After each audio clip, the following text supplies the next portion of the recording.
दूसरे दिन के पाली सुत्ता पाठ में आप सभी का थोड़ा आवाज कम। चलिए, सर्वप्रथम हम भगवान को नमस्कार करेंगे, सभी हाथ जोड़े। करुणा शीतल हृदयं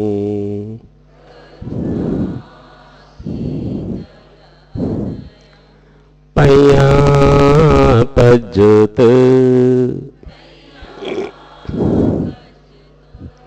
विहत मोहतमं सनरामार लोक गुरु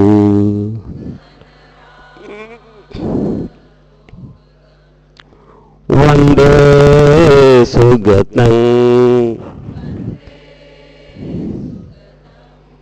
गति विमुक्तं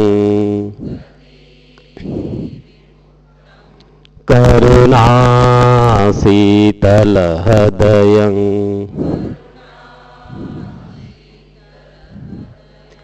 पया पज्जुत विहत मोहतमं सनरामार लोक गुरु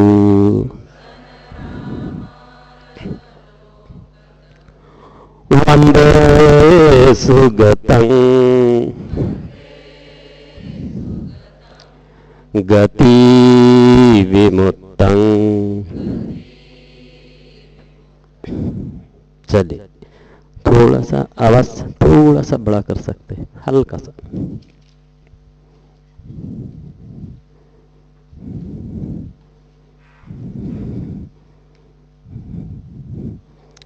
तो ये सुक्तों की महत्ता एक इस गाथा में लिखी हुई है। तो ये सुक्त मेरे पीछे पीछे बोलेंगे। सुत्तन्तेषु असन्तेषु पामोटे विनयं हि च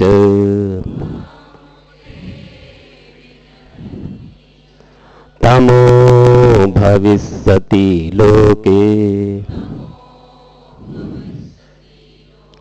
सूर्ये अत्थंगते यथा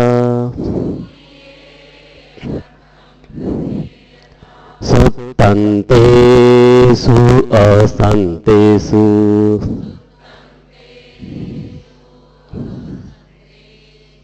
पामोटे विनयं हि च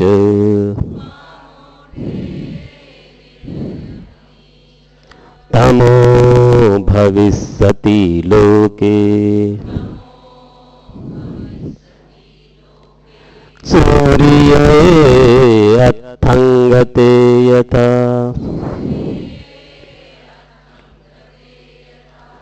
सुत्तन्तेषु असन्तेषु, जब धर्मसूत्र विद्यमान नहीं रहते, लोग धर्माचरण नहीं करते, प्रमुखे विनयम ही च, विनय का पालन नहीं करते, तमो भविष्यति लोके, ये संसार, लोक यानी संसार अंधकारमय हो जाता है।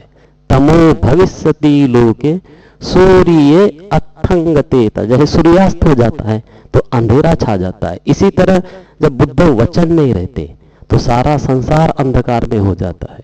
इतनी महत्ता भगवान ने सुक्तों के बारे में बताई। संसार में लोग जैसे कवि सम्मेलन करते हैं, कोई अन्य अन्य कार्यक्रम करते हैं, तमाशा करते हैं और कव्वाली करते हैं, लोग वाह वाह बोलते हैं। भगवान से पूछा गया कि लोग ये ऐसा क्यों करते हैं? तो भगवान ने बताया जब बुद्ध वचन नहीं रहते तब ये संसार की बातें चलती है और लोग शब्दों को कितना तवज्जो देते हैं। कुछ नहीं, केवल बुद्ध वचन होना चाहिए। बुद्ध वचन विस्मृत होते हैं तब संसार की बातें चलती है। संसार की फजूल निरर्थक बातों में लोग उलझे रहते हैं और कव्वालियां करते हैं, कवि सम्मेलन करते रहते हैं। तो इतनी सुक्त की भगवान ने महत्ता बताई। फिर हमारे धर्म के दूत कैसे होना चाहिए, तो वो गाथा में योगेन व्याधति तत्त्वा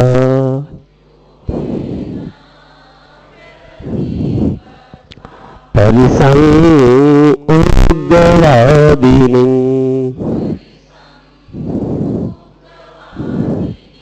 न च हापेति वचनं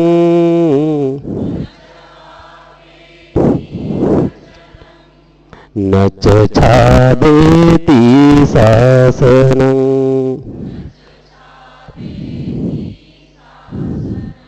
असन्धिं च भ्रनति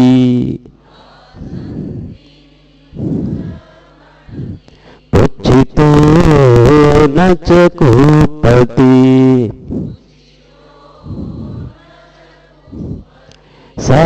सवेतादिशको भिक्खु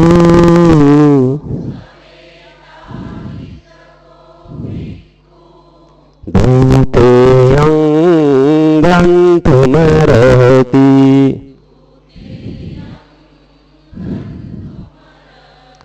योगेन व्याधति तत्त्वा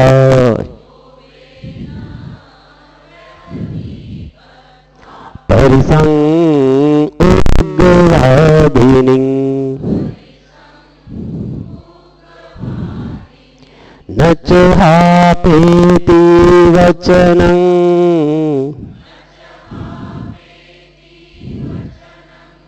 न च छादेति शासनं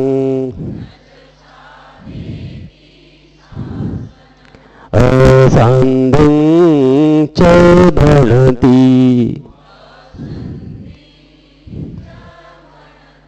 पुच्छितो न च कुपति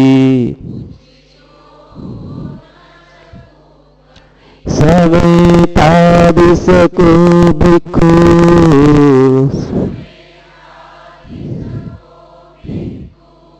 धूतेयं गन्तुमर्हति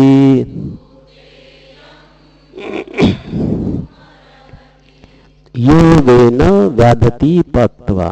जैसे कहा जाए कि जाओ धर्म के प्रचार प्रसार करो, और उग्र लोगों की भीड़ है, उग्रवादिनं उग्र लोगों की भीड़ है, परिषद है। न च हापेति वचनं, बुद्ध वचन से कुछ निकालना नहीं है, कुछ जोड़ना नहीं है। न च छादेति शासनं, ढककर बात नहीं करना है। असंधिं च भ्रनति, असंदिग्ध रूप से बोलता है। पुच्छितो न च कुपति, कोई प्रश्न पूछता है धर्म संबंधी तो क्रोध नहीं करना है। ऐसा भिक्षु वो धर्म का दूत बन सकता है। भगवान ने कहा ये पूरी की पूरी बातें सारिपुत्र में विद्यमान थे, तो ऐसे व्यक्ति धर्म के दूत बन सकते। तो हमको भी कुछ भगवान के सूत्रों को ये जानना है। आज हम लेंगे आटानाटी सूत्र, पेज नंबर 68।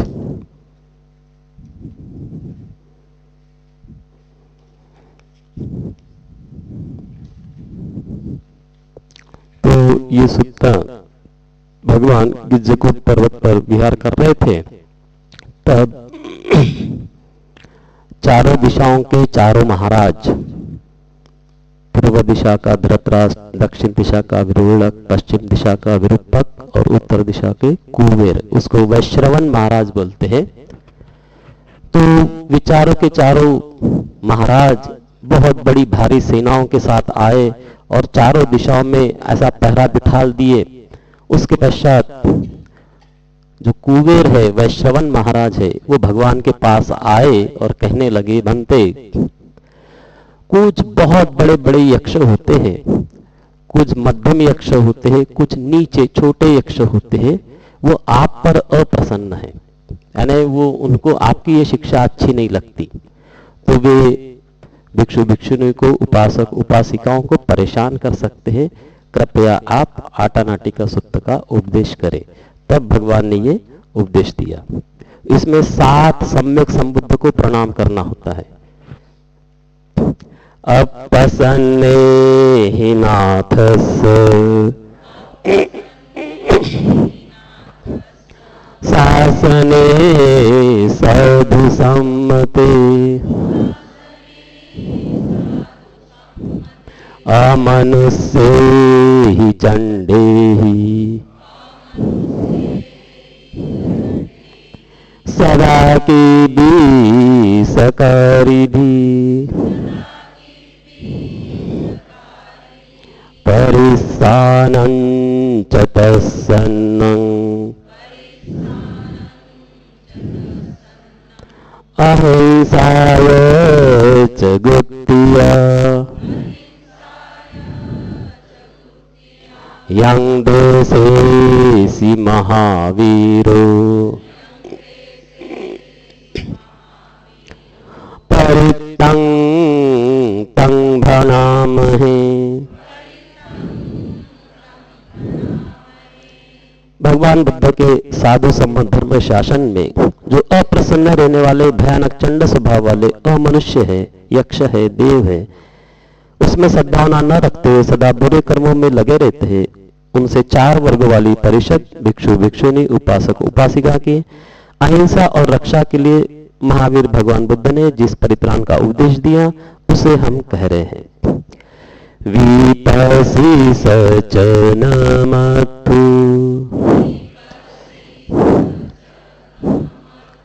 चक्षुमन्त श्रीमतो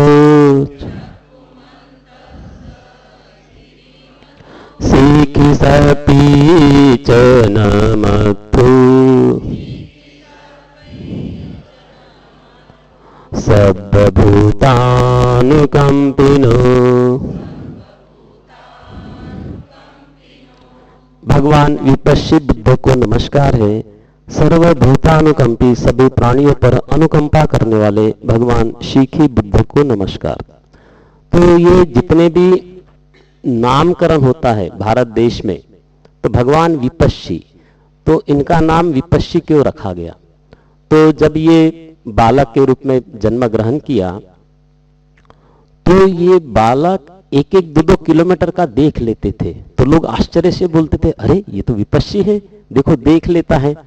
फिर इनके पिता तो राजा थे, उनके गोदी में बैठ के बैठा रहता था बालक, तो यदि राजा गलत न्याय करता था तो बालक बोलता था, नहीं आपने गलत डिसीजन दिया, तो लोग पुनः आश्चर्य से देखते थे, अरे ये कैसा देख लेता है। इसलिए भगवान का नाम ये विपश्ची पड़ा। इसी तरह ये नामकरण होता है। जैसे भगवान का नाम सिद्धार्थ पड़ा, क्यों पड़ा? कि 50 वर्ष के थे राजा और लेकिन कोई संतान प्राप्त नहीं हुई थी, तो हमारी मनोकामना सिद्ध हुई तो नाम रख लिया सिद्धार्थ। इसी तरह भगवान अपने गार्डन में बैठे थे और एक मैसेंजर आया कि आपको पुत्र रत्न की प्राप्ति हुई, तो भगवान के मुंह से निकला, मैं पड़ गया राहु में। राहु यानी बंधन, मैं पड़ गया राहु में। तो बस उसने सुन लिया और फिर पुत्र का नाम रख लिया राहुल। तो ये नामों की उत्पत्ति इस तरह से होती है। ऐसे भारत देश में अकारण कोई नाम नहीं आता है। हमारे पास जितने भी, जैसे कल हमने उरग जातक लिया, तो ये नामकरण कैसे पड़ता है? उर यानी छाती, ग यानी गच्छति, जाता है, छाती के बल पे जो जाता है इसलिए उसका साप पड़ा है, उरग। तो ये ऐसे भारत देश में शब्द जो है पूरे साइंटिफिक ढंग से होते। भगवान भी जिस शब्द का प्रयोग करते थे अकारण प्रयोग नहीं करते थे। अंग्रेजी का नहीं मालूम, लेकिन भारतीय भाषा के जो ऋषि थे, मनीषी थे, वो बड़े वैज्ञानिक ढंग से सारी चीजों का उत्पन्न किया। जैसे हम जो हमारे 12 खड़ी का जो हमने अक्षर उपयोग करते हैं, जैसे वो कंठ से निकलता है, क ख ग घ, तो इसलिए उसको कंठव्य बोलते हैं, कंठ से निकलता है वो शब्द। तो वैसे हमारे पूरे अक्षर कहाँ से निकलते हैं? तालू से निकलते, दांत से निकलते हैं, इसलिए उसको दंता बोलते हैं, वो शब्द दांत से निकलता है। तो ऐसी पूरी भाषा बड़ी साइंटिफिक ढंग से होती है। ये सारी भाषा तो जो पढ़ाई लिखाई करते यूनिवर्सिटी में प्रोफेसर है, उनका ये विषय है कि ये शब्दों की कैसे उत्पत्ति होती है। हम लोगों को तो केवल सिंपल तरीके से जानना होता है। व्यसभो सच नामथु चनातकस्य तपस्विनो नाम तु ककुसन्धस्य मारसेन पमद्दिनो। समस्त क्लेशों को धो देने वाले भगवान वैश्यव बुद्ध को नमस्कार। मार सेना को छिन्न भिन्न कर देने वाले भगवान ककुछंद बुद्ध को नमस्कार। गुणागमनस्य नमस्तु ब्राह्मणस्य वसीमतो कश्यपस्य च नमस्तु वित्तमुक्तस्य सद्बुद्धि। पूर्णता प्राप्त ब्राह्मण भगवान कोणागमन बुद्ध को नमस्कार। सभी प्रकार के क्लेश विमुक्त भगवान काश्यप बुद्ध को नमस्कार। अंगिरसस्य नमस्तु सत्यपुत्रस्य श्रीमतो यो इमं धम्मं देशेसि सर्वदुःखापनुदनं।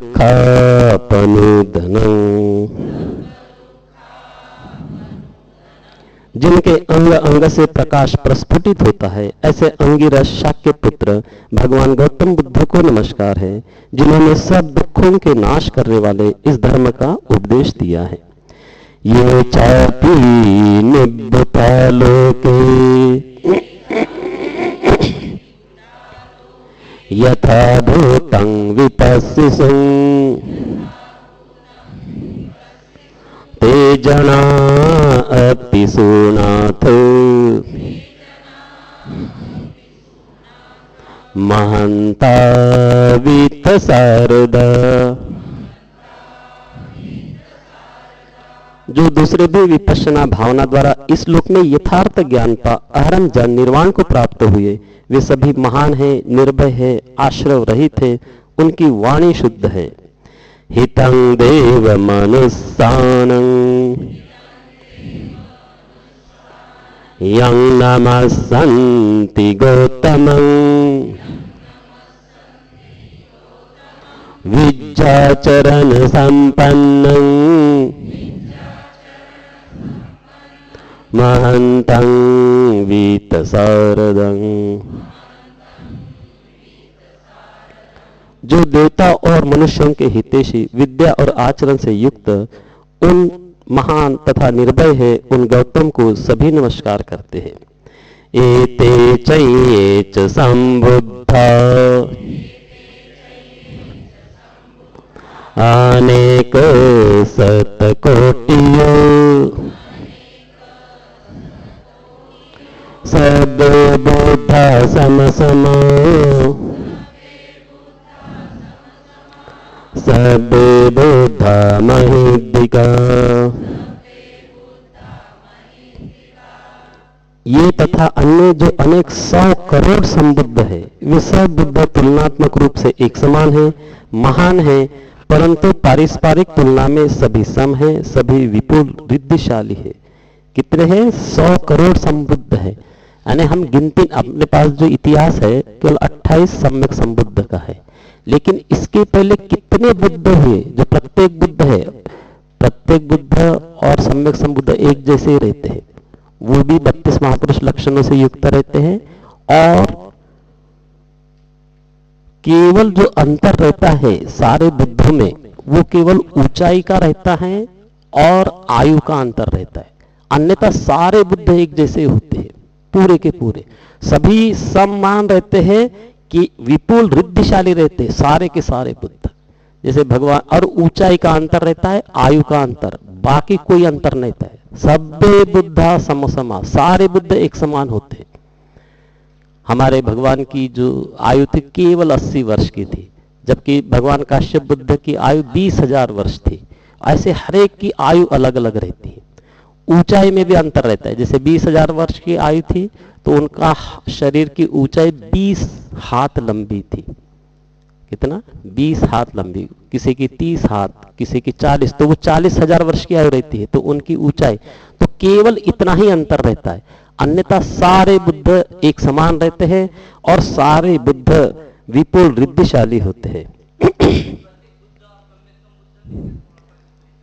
नहीं, प्रत्येक बुद्ध की पार में केवल 2 असंख्य 1 लाख कल्प की होती है, तो उसके कारण रहते तो सम्यक संबुद्ध है। हाँ, प्रत्येक ही बुद्ध रहते, बुद्ध जैसे ही रहेंगे,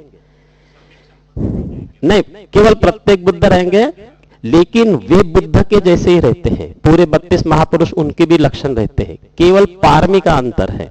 उनकी 2 असंख्य 1 लाख कल्प की पारमी, भगवान की पारमी मिनिमम 4 असंख्य 1 लाख कल्प।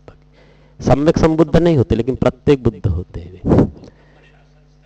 हाँ, वे बुद्ध शासन स्थापित नहीं कर सकते, वो एक बेसिक डिफरेंस रहता है। लेकिन फिर भी वे जितने काल तक बने रहते हैं और जो जो लोग उनको भिक्षाटन देते हैं, तो कितना पुण्य मिलता है वो अनगिनत रहता है। इसलिए उनका होना बड़ा नितांत आवश्यक रहता है। भगवान ने सुमन नाम के माली को दिया था आशीर्वाद अभी, कि ये आगे चल के प्रत्येक बुद्ध बनेगा करके। तो भगवान ने 2-3 लोगों को दिया है कि ये प्रत्येक बुद्ध बनेंगे करके। और दूसरी बात कि बिना आशीर्वाद के कोई प्रत्येक बुद्ध नहीं बन सकता और सम्यक संबुद्ध नहीं बन सकता। यानी आशीर्वाद तो चाहिए ही, वो भी बुद्ध का आशीर्वाद चाहिए, सम्यक संबुद्ध का आशीर्वाद चाहिए। ये संसार सारा इच्छाओं से चलता है, हमने ऐसी बड़ी बड़ी इच्छाएं करनी पड़ती है। जैसे ये कौंडिन्य जो था, तृष्णा एक अलग है, इच्छा एक अलग है। हमको तृष्णा नहीं होनी चाहिए, लेकिन इच्छा होनी चाहिए। जैसे एक बार एक सम्यक संबुद्ध आए थे और उसने ऐसे बढ़िया नया नया चावल निकलता है, तो ऐसे उसने नया चावल निकाला, घी शहद ऐसी खीर बनाया और एक सम्यक संबुद्ध को अर्पित किया। 1 सप्ताह तक भोजन दान कराना पड़ता है, ये भी शर्त है, मिनिमम 1 सप्ताह तक। और फिर अपनी इच्छा ऐसी प्रकट करनी होती है। तो उसने इच्छा प्रकट की थी कि भंते जो बुद्ध ज्ञान है सर्वप्रथम मुझे ही सुनने को मिले, इसलिए कौंडिन्य को सर्वप्रथम ज्ञान सुनने को मिला। तो कितना संकल्प और कितनी इच्छा और कितना लाइफ बिताना पड़ता है, तब ये सारी चीजें मिलती है। और वे जब आशीर्वाद देंगे तभी, नहीं तो नहीं होता। उसकी शर्त ही है, आपको 1 सप्ताह तक मिनिमम, कोई महीना भर 3 महीना करे तो कहना ही क्या, लेकिन मिनिमम 1 सप्ताह तक भोजन दान कराना है और फिर अपनी अभिलाषा प्रकट करना है कि भंते मैं ऐसा ऐसा होना चाहता हूं। फिर वो आशीर्वाद दे देते हैं, फिर हो जाता है। उसके पहले हाँ, संकल्प का है।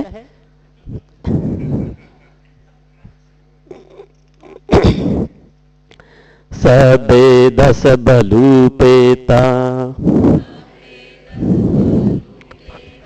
वे सारजेहुपागत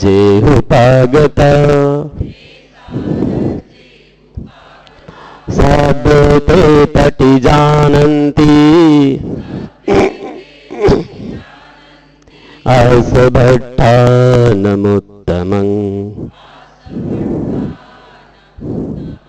सभी बुद्ध 10 बातों से युक्त होते हैं, बलशाली होते हैं, सब वैशारद होते हैं, निर्भीकता से युक्त होते हैं, वे सभी उत्तम श्रेष्ठ स्थान को जानते हैं। सब्बे ते पटि जानन्ति, सब जानते हैं भगवान, इसलिए भगवान को सर्वज्ञ कहा। ऐसी कोई चीज नहीं है संसार की कि जो नहीं जानते। लोकगुरु क्योंकि सारे लोगों के बारे में जानते हैं, सर्वज्ञता यानी सब जानते हैं, कोई अनभिज्ञ ऐसी कोई चीज नहीं रहती। भगवान कहते हैं कि मैं जो जानता हूं उसका कोई मुकाबला ही नहीं, लेकिन भगवान कहते हैं केवल मैं तो तुमको काम की बात बोलता हूं, बस इससे तुम्हारी ये समस्या है और ये समाधान है, इससे अधिक बात बोलते ही नहीं। यानी हम सोच ही नहीं सकते कि भगवान कैसे होते होंगे और क्या जानते होंगे। बुद्ध ज्ञान वो सामान्य जनता का विषय नहीं है। सामान्य जनता तो भगवान ने जो बताया चुपचाप फॉलो करो, बस इतना ही है, बाकी कुछ नहीं करना है। सिंहनादं नदन्ते ते परिसासु विशारदा ब्रह्मचक्रं प्रवर्तेति लोके अपटिवत्यं। ये सभी परिषद में सिंहनाद करते हैं। सिंहनाद क्यों दिया? जैसे सिंह अपनी गुफा से निकलता है तो 3 बार नाद करता है। जब वो सिंह निकलता है, और सिंह किसी से डरता नहीं, वो इसलिए नाद करता है कि छोटे मोटे प्राणी भाग जाए। मैं एक तो शिकार करने निकला हूं, बड़ी को पकड़ता है वो, तो और निर्भय रहता है। तो वैसे भगवान जाते हैं परिषद में। 4 परिषद होती है, क्षत्रिय परिषद, ब्राह्मण परिषद, देव परिषद और ब्रह्म परिषद। तो भगवान कहीं भी जाए सिंहनाद करते थे और परिषद को निर्भय बना देते थे। यानी सिंहनाद करते हुए परिषद को निर्भय कर देते हैं। संसार में किसी के द्वारा न प्रवर्तित किए गए श्रेष्ठ धर्म चक्र का प्रवर्तन करते हैं, जिसका समस्त लोक में कोई भी प्राणी उल्टा प्रवर्तन नहीं कर सकता। यानी भगवान के मुख से वचन निकले, फिर संसार में न देवता न ब्रह्मा शमन ब्राह्मण की तो बातें छोड़िए, कोई उल्टा नहीं कर सकता। ऐसे भगवान धर्म चक्र का प्रवर्तन करते हैं। उपेता बुद्ध धाम में ही 18 सही नायक 32 लखणु पेता सीतानु व्यंजनाधर। ये सभी लोकनायक 18 प्रकार के बुद्ध गुण धर्म से युक्त हैं। 32 महापुरुष लक्षण और 80 अनुव्यंजनों को धारण करने वाले हैं। व्याम प्रभाय सुप्रभ सबेते मुनि कुंजरा बुद्धा सब इनो ये ते सबे खीणा सवाजिना। उन सभी मुनि श्रेष्ठों के शरीर से एक व्याम तक प्रभा फैलती रहती है। वे सभी बुद्ध सर्वज्ञ है और सभी जीन क्षीणाश्रव है। यानी भगवान के शरीर से कंटिन्यूअस ऐसे एक व्याम मतलब एक हाथ, ऐसा पूरा गोल सर्कल 6 प्रकार की ऐसी रश्मियां निकलती थी कंटिन्यूअस। जैसे भगवान बैठते ध्यान में लगता था जैसे सूरज बैठा है, यानी इतनी प्रकाश किरणें निकलती है। और वे सभी बुद्ध सर्वज्ञ रहते हैं और सब आरंभ रहते, क्षीणाश्रव होते हैं। महाप्रभा महातेज महापैया महाबल महाकरुणिका धीर सदेशानं सुखवः महाप्रभा महातेज महापैया महाबल महाकारुणिका धीर सबेशानं सुखवः। ये सभी बुद्ध महाप्रभावान रहते, महातेजस्वी रहते, महाप्रज्ञावान, महाबली, महाकारुणिक, पंडित, धीर और सबके लिए सुखदायी। यानी भगवान की प्रभा जैसे सूरज है, वो 12 घंटे चमकता है फिर अंधेरा आ जाता है। भगवान तो 24 घंटे प्रकाशवान, इसलिए महाप्रभावान, महातेजस्वी। भगवान जब ब्रह्मलोक जाते थे तो ब्रह्मा का भी तेज फीका पड़ जाता था, इतने तेजवान। इसलिए भगवान को कहा महातेजस्वी, महाप्रज्ञावान, महाबली। भगवान का जो बल था, शारीरिक बल की बात कर रहे हैं, तो 1 लाख करोड़ हाथी का बल भगवान के पास था। कितना? 1 लाख करोड़ हाथी का जो बल है भगवान के पास था। अगर हम मनुष्यों की तुलना करें तो 1 खरब मनुष्यों का बल भगवान के पास था। इसलिए भगवान को महाबली बोलते हैं। अभी साउथ में है ना महाबलीपुरम, तो ऐसे नाम नहीं पड़ते। तो ये महाबली, महाकारुणिक, भगवान की करुणा संसार के समस्त प्राणियों के प्रति, एक बार की बात है, ऐसा मई का महीना रहता है और भगवान जाते हैं एक तालाब के पास से, तो देखा कि वहां इतना सा पानी था तालाब में, गर्मी का दिन है, और वो मछलियों को बगुले ऐसे नोच रहे थे, खा रहे थे। भगवान की करुणा उन प्राणियों के प्रति।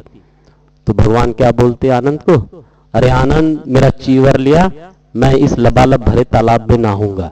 आनंद देखता है यहाँ इतना सा भी पानी नहीं है और भगवान ने कहा कि मैं लबालब भरे तालाब में नहाऊंगा। फिर दूसरी बार पुनः बोलते, अरे आनंद मेरा चीवर लिया, मैं इस लबालब भरे तालाब में नहाऊंगा। और दूसरी बार जैसे ही बोलते, तुरंत जो बादलों के देवता होते तुरंत बादल लाते हैं, वर्षा करते हैं, पूरा तालाब लबालब भर जाता है, भगवान नहाते हैं और फिर जाते हैं। यानी भगवान की करुणा सारे प्राणियों के प्रति। तो महाकारुणिक धीरा असभ्य सानंद सुख, सबके लिए सुखदायी। बुद्ध उत्पन्न नहीं होते हैं सुख के लिए। दीपाना तपतिष्ठ ताणालेन च पाणिनं गति बंधु महेशास शरणा च हितेशिन दीपानाथ प्रतिष्ठ ताणालेन च पाणिनं गति बंधु महेशास शरणा च हितेशिनो। ये सभी बुद्ध डूबते हुए के लिए द्वीप, अनाथों के लिए नाथ, निराकारों के लिए आधार, त्राण रहितों के लिए त्राण, निरालयों के आलय, अगतिवान की गति, बंधुहीनों के बंधु और निराश लोगों की आशा, अशरणों की शरण और सबके हितेशी। ये इस एक गाथा में सारी चीजें आ गई। यानी ऐसा जीवन में लोग सुसाइड करते हैं, ऐसा लगता है जीवन में कोई रखा ही नहीं है, तो निराश हो जाते हैं। अगर धर्म मिल जाए तो आशा भर जाती है। किसी को लगता है हमारा कोई भाई नहीं, बंधु नहीं, सखा नहीं, धर्म मिल जाए तो वो बंधु का काम करता है। यानी सभी के लिए और सबके सुखदाई, सबके हितेशी। सदैव कस्य लोकस्य सबेते परायणा तेषां शिरसा पादे वन्दामि पुरुषोत्तमे। देवताओं सहित सारे लोक के लिए ये आश्रय, मैं उन उत्तम पुरुषों के चरणों में सिर से वंदना करता हूं। तो भगवान के चरणों की वंदना करनी चाहिए। यानी आप कभी देखा होगा, एक सुत्ता आता है, धर्मदायात सुत्ता करके, राजा प्रसेनजीत आता है और भगवान के चरणों को चूमता है, यानी प्रणाम करता है। वो उस समय की वो थी।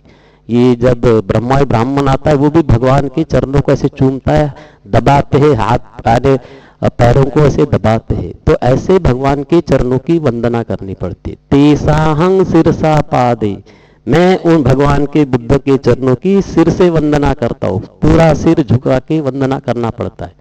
आप लोग नेपाल वगपाल गए होंगे कभी, तो वहां के लोग ऐसे चरण पूरा साष्टांग नमस्कार करते हैं बुद्ध मूर्ति के सामने, ऐसे ही वंदना करना पड़ता है। वैसे तो उकड़ू बैठ के हाथ जोड़ के ऐसी वंदना करनी पड़ती है। अपन तो नहीं बैठते, अपनी आदत नहीं है, पालथी मार के बैठते हैं, लेकिन जो वंदना करने का तरीका है वो इस तरह का रहता है। वचसा मनसा चैव वन्दामे ते तथागते सैने आसने ठाने गमने चापि सर्वदा। सोते बैठे खड़े और चलते सदा इन तथागत की वचन और मन से मैं वंदना करता हूँ। सदा सुखे न रखन्तु बुद्धा सन्ति करातुअं ते हि त्वं रक्षितो सन्तो मुक्तो सर्वभयैः च। शांति प्रदान करने वाले बुद्ध तुम्हें सदा सुखी रहे, तुम उनके द्वारा रक्षित होकर सब भयों से मुक्त हो। सर्वरोगा विनिमुक्तो सर्व संताप वर्जितो सर्वैर्मतिकन्तो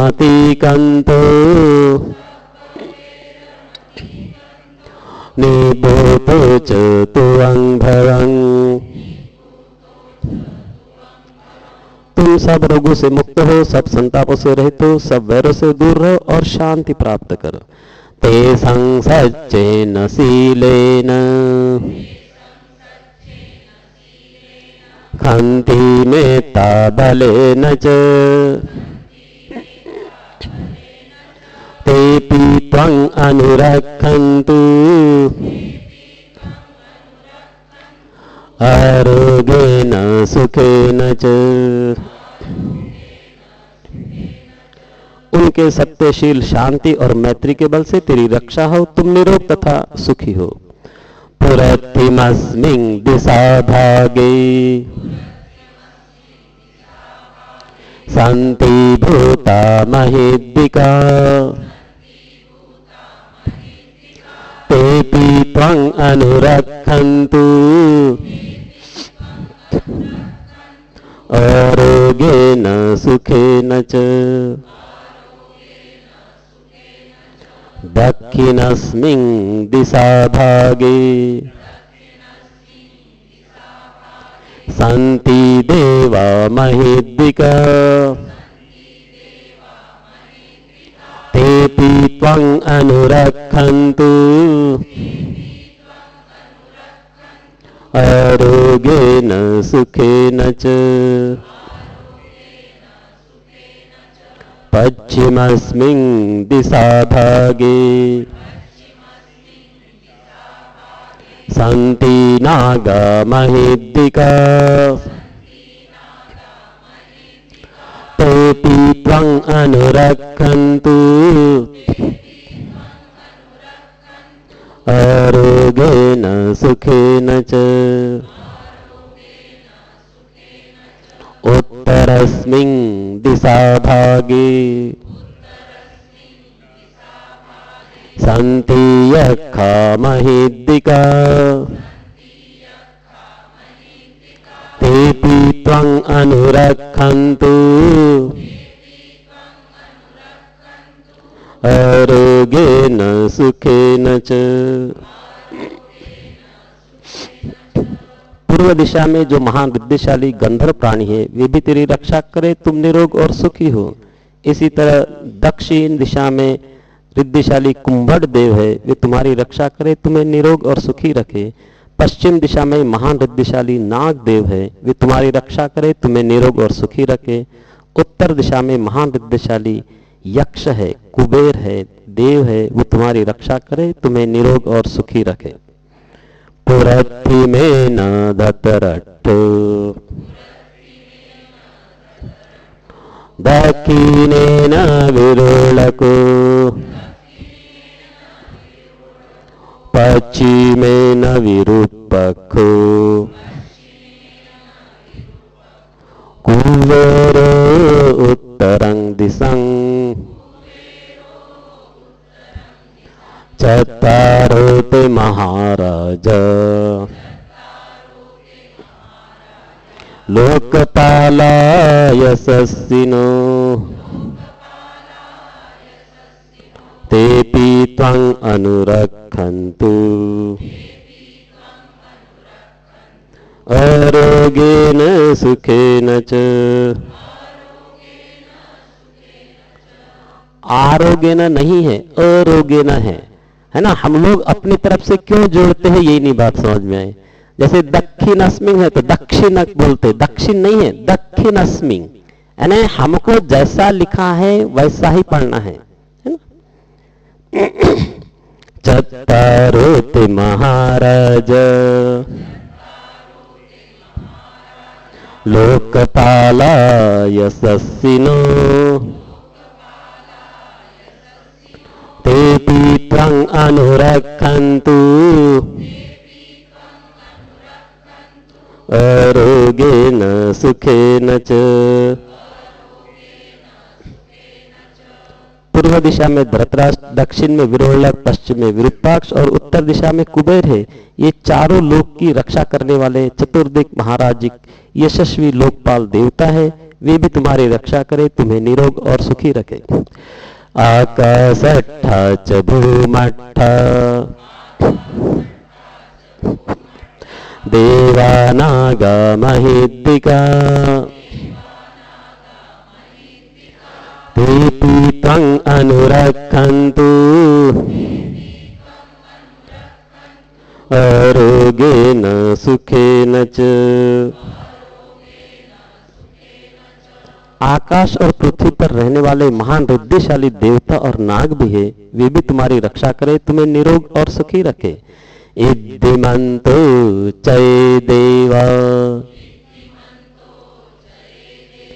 वसन्ता ईदशासने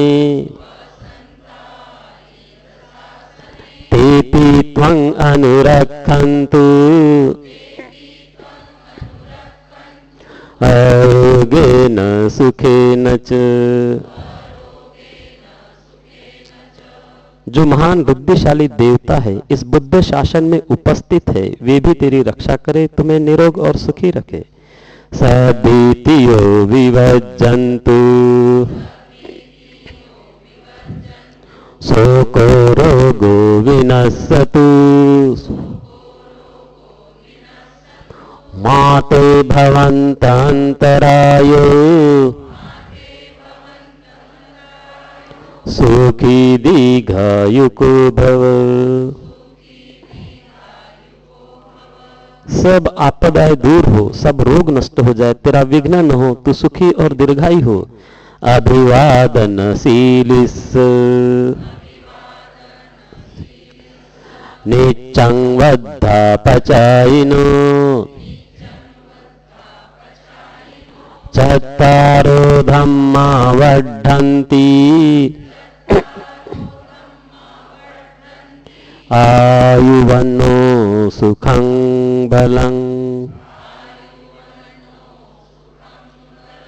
जो अभिवादनशील है, सदा वृद्धों की सेवा करने वाले हैं, उनकी चार बातें बढ़ती है, आयु, वर्ण, सुख और बल। तो ये बहुत लंबा सूत्र है, 28 उसमें गाथाएं हैं। चलिए तो 28 लोग बोलिए, कल से शुरुआत वहां थी, उनको माइक दे दीजिए।